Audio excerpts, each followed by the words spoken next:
Welcome to the 12th edition of the Cal Phelps Show as we talk Lyon College football for the season 2016 as the Scots wind down their season and will conclude things this weekend at Missouri Baptist University.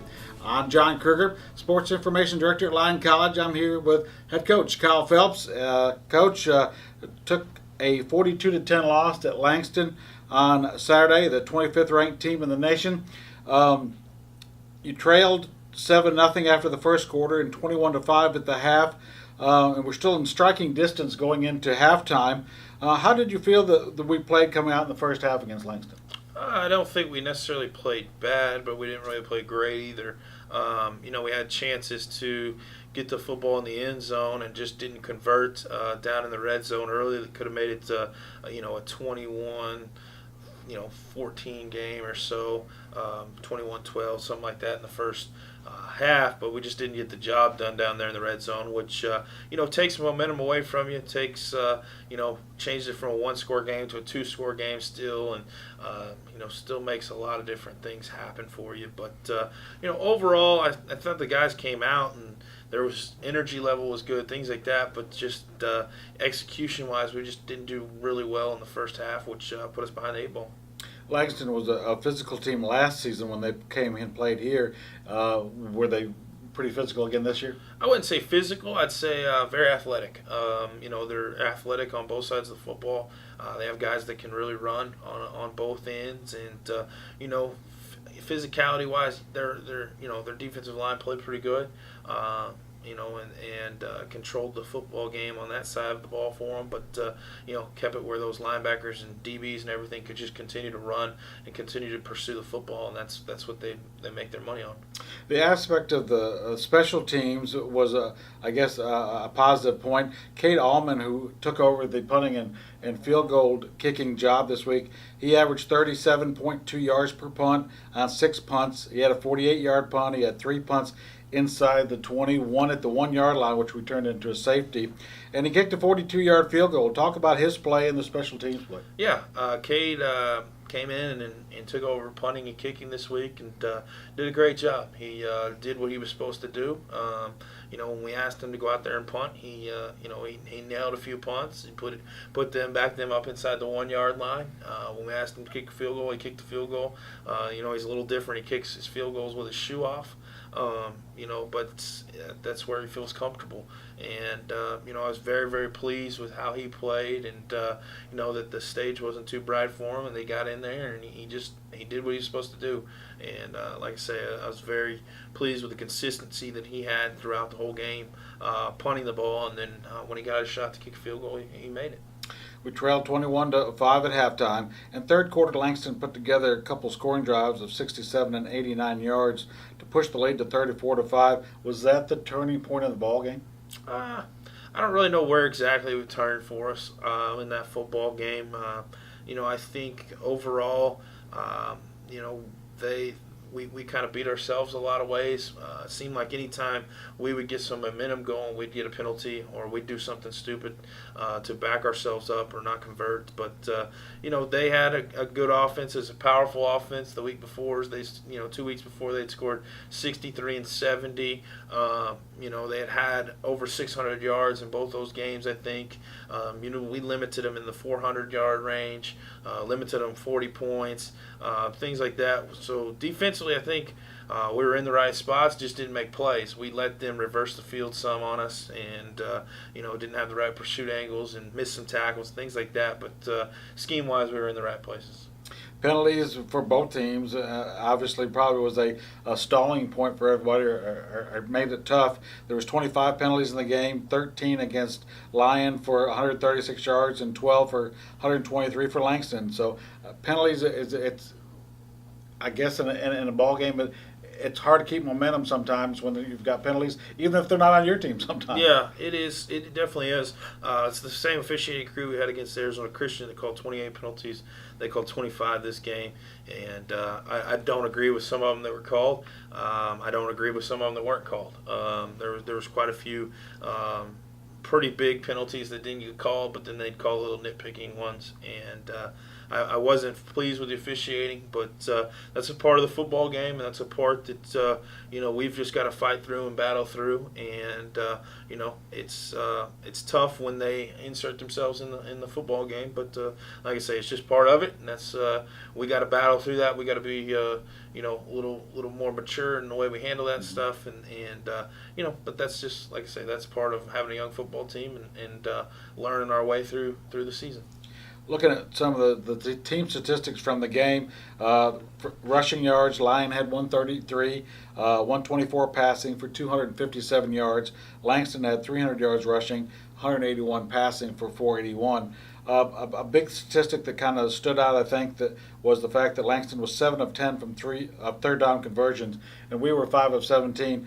I guess that indicates you've got to get a team off the field when they got third down. Yeah, you do, and that's part of it. We didn't capitalize on those opportunities on defense, and then offensively, we've got to be better on third down. We were behind the sticks a lot. We had a lot of second and third down and longs, which our offense isn't built for. Part of that is that our offensive line guys didn't play their best football game, but they didn't play a bad football game either. They just usually we're running for 300 yards, and we got held to about half that. And in our offense, that's a big thing. In the pass game, we were, I don't know the exact numbers, but we didn't complete 50% of our balls, and we just missed some open guys in the pass game. We had some opportunities to hit guys on check down routes and things like that, and move the sticks. And we just didn't do that. We didn't capitalize on that. But again, that's part of having a young football team, looking at one route over another, and feeling more comfortable throwing certain routes and things like that. But overall, just offensively, we just weren't as crisp as we have been in previous games, and that's what's hurt us on the offensive side of the football. All right. Michael Bowles carried 24 times for 71 yards. He averaged. He now has 195 carries on the season for 1,257 yards, which is fifth in the nation. He has 8 touchdowns. His 125.7 yards per game is now 8th in the nation. Last season, just to make a comparison, he carried the ball 291 times, which is 100 more, and finished with 1,431 yards. So this season, getting more production per play out of Michael. He's 175 yards short of breaking his record from a year ago. So I guess it's good that you can have a running back get less carries out of him and still get good production. Yeah, I think so. I think that's part of the way we use our offensive weapons is to spread the football around. And it's one that a lot of teams have keyed on him, which has given Dwayne the opportunity to pull the ball and run and be athletic out on the edge. And 175 yards. Is it possible to break last season's record? Sure, it is. But that's a lot of yards to get in one football game. But it's not impossible. He's still, no matter whether he breaks last season's rushing record or not, he still had a great football season this year, running the football, and will continue to do great things this week for us. The Scots rushing game has been one of the best in the nation coming into the last week of the season. We're currently ranked 6th in the nation with 2,596 yards, 8th in the nation with yards per game on the ground with 259.6. A couple other individual statistics from the Langston game on Saturday. Dwayne Robinson had 15 carries for 52 yards rushing, and he completed 17 of 36 passes for 124 yards. Once again, the team did not commit a turnover in the contest. On the receiving end, Michael Bowles had 5 catches for 29 yards. Trent Webb had 3 for 31, and Joe Mahi had 3 for 17. On the defensive side, Stephen Benedict had 10 tackles, which was his 4th game out of 7 starts this year that he had at least 10 tackles. Cedric Cooney was 2nd on tackles with 9. Our defense, we've had injuries on and off throughout the season. Are we getting healthy now here at the end of the season again? Or we're still? I know we've got some guys out for the season, so we still had holes we've had to fill all year long, I guess. Yeah, we're not any healthier today than we were last week. But that's just part of football. That's part of going through a football season. Is you're going to have injuries. You're going to have guys step up, guys make changes and things like that. And currently, we've got guys playing that didn't necessarily start the season playing. But like I said, those guys have to step up and make plays. And Benedict's still getting close to leading our team in tackles, and he missed a lot of games, things like that. So those guys on defense are working hard every week to continue to make plays and try and do what they can to help us win. Taking a quick look at the Central States Football League standings heading into the last week of the season. Of course, Lyon is through with conference play after the game on Saturday. Arizona Christian, who's receiving votes for the top 25, defeated Wayland Baptist 45-35 in a big showdown on Saturday night in Arizona. That win gave Arizona Christian sole possession of first place, and it clinched at least a share of the conference title with a 5-0 conference record. Wayland Baptist is one game back at 4-1. They're ranked 22nd in the nation over the weekend. Langston is also one game back at 4-1 as the Lions improved to 6-2 on the year with the win. Bacone is 2-3 in conference, 3 games back, and Southwest Assembly's God and along with the Lion are both 2-4. This week we go into the final week of the regular season. It's a non-conference game in St. Louis against Missouri Baptist University. Missouri Baptist started their program as far as playing intercollegiate games 2 years ago, so they're a year ahead of us. But we have won 3 games in our 2 years, and they've won 2 games in their 3 years. So another program that is probably comparable to ours. How do we match up against Missouri Baptist? Yeah, it's one, like I say, they started earlier than we did. They played a very, very tough conference. I think there may be, of their 11 teams, 10, 11 teams, I think maybe 4 or 5 of them are ranked. So they have to go through a tough league and go through some tough games. But I think matchup-wise, I think they're going to be similar to us in a lot of ways. They're a year older than us, but they're going to still have, they're still going to have some freshmen playing in some spots. They're still going to have, sophomores and juniors playing in spots, whereas we're not going to necessarily go over there and face a team of seniors across the whole front line or anything along those sides of it. But, they're going to be very, very comparable to us. They're not going to be as athletic as a Langston or a Wayland Baptist or an Arizona Christian was this year. But they're going to be a very good coach football team, that is going to make you beat them. They're not going to beat themselves. They're going to make you play your game. I think, matchup-wise, it's one where we've got to have a great week of practice. We've got to be very detailed in everything we do. And then, we've got to go on the road and try and win a football game. Something this program hasn't done yet, but something that's still out there for the taking. And, hopefully we have a great week.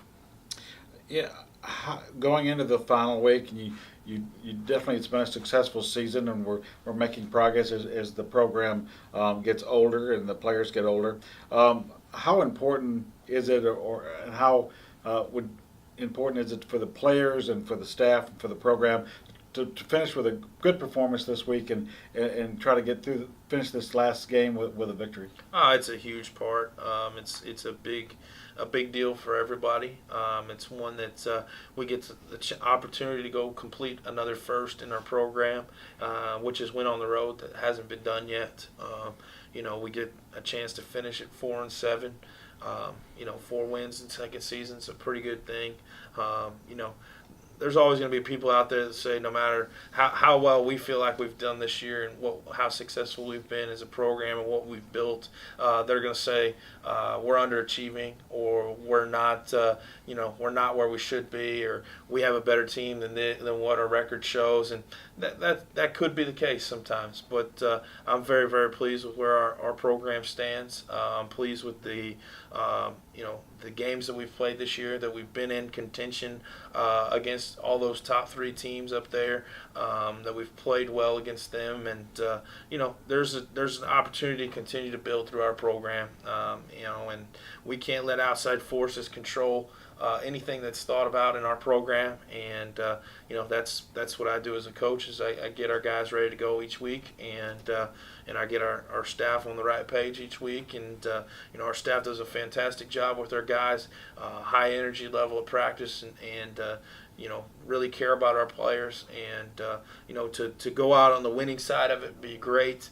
To complete another first in the program would be great, and get all those off our plate this year would be awesome, and I think it would carry a lot of momentum for our program into the off season this year.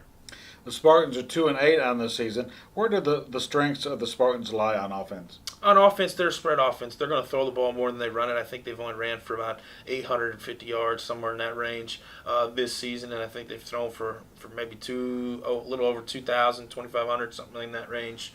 So they're going to throw the football, and it's a spread attack. We've got to be prepared. It's a lot of run pass options, which is we've seen quite a bit. But luckily, I don't think they have the athletes necessarily at every position that we've seen. They have a couple really good receivers that can really go. But that's one or two guys, not 4 or 5 guys that we've had to see over the past couple weeks. And there's no doubt. I think that one of the receivers has 9 or 10 touchdowns, so there's no doubt who they want to throw the football to. And we've just got to be very, very detailed and very, very prepared on both sides of the football. And we got to come out and be physical on both sides of the football and take the football game to them. And on offense, I'm sure the game plan is the same. Get the ball to Michael Bowles and then mix it up with some of our passing game and Dwayne Robinson running the ball some as well. Yeah, I think that's the key. Is we've got to get the guys on defensive line moved out of the way. We need to run the football. Heavy dose of the running game, and then when we pass it, we've got to continue to make completions. If we got to check it down to a guy in the flats, let's get it checked down. Let's throw that. Let's complete that. Continue to move the sticks. Continue to get in third and mediums, third and shorts, so that we have opportunities to convert those third downs and move the football methodically down the field and score. And hopefully we put all that together this week and have a great football game on both sides of the football. All right. Thanks, Coach. Thank you. So the Lion Scots will close out the 2016 season on Saturday in St. Louis at 1 o'clock. That game has been moved up to 1 o'clock this week at Missouri Baptist University. We hope that you can join us for the ball game. If you can, the game will be live streamed, and you can go to the lionscots.com website for the links to that contest. I'm John Kruger. Thank you for joining us once again on the Cal Phelps Show.